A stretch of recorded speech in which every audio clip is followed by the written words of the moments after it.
The sporting sector has been plunged into a mini crisis of sorts following the announcement by betting firm SportPesa withdrawing all sponsorship within Kenya.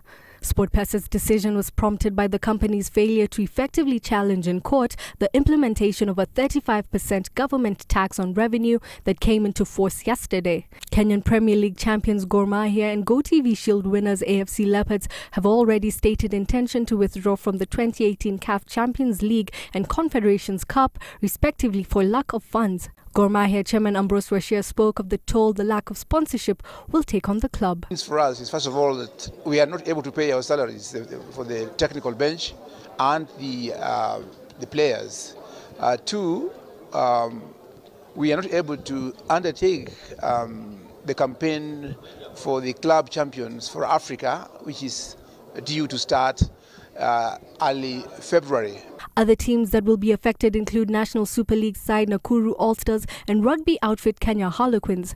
Super Bantam champion Fatuma Zarika and rally driver Leonardo Varis are among individual sportsmen who will be directly affected by the withdrawal. Kenyan Premier League Chief Executive Officer Jack Oguda, however, remains optimistic that the local league will go on as scheduled. We're going back to the drawing board. As we started as KPL, we started with zero. It means we now have to pull out our socks and see how better we can run the league for the entire season. Football Kenya Federation, Boxing Association of Kenya as well as Kenya Rugby Union will suffer the most. KRU's heavy 28 calendar includes the National Sevens team's participation in the ongoing HSBC Sevens World Series, the Commonwealth Games in April and the Rugby Sevens World Cup in San Francisco in July. The National 15s team also has a date at the Africa Gold Cup, which acts as qualifiers for the 2019 Rugby World Cup. The Lionesses' involvement in the Women's Sevens World Series qualifiers in Hong Kong and Africa Cup Sevens in September has also been thrown into uncertainty. KRU's statement responding to the pullout stated, "The cancellation of this contract forces us to completely re-examine our structures and we immediately call upon the government to step into the breach and provide the necessary support guided by the Sports Act."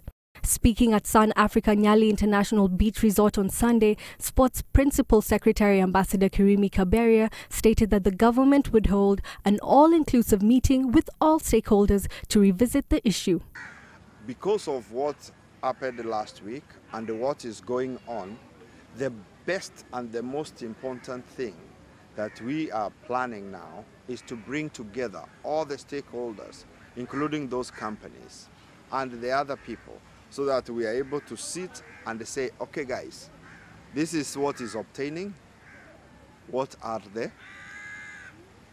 various situations. To counter the fallout, the government has proposed the establishment of a sports lottery to fund federations, teams and individual athletes. Mukami Wambora for The Big Question.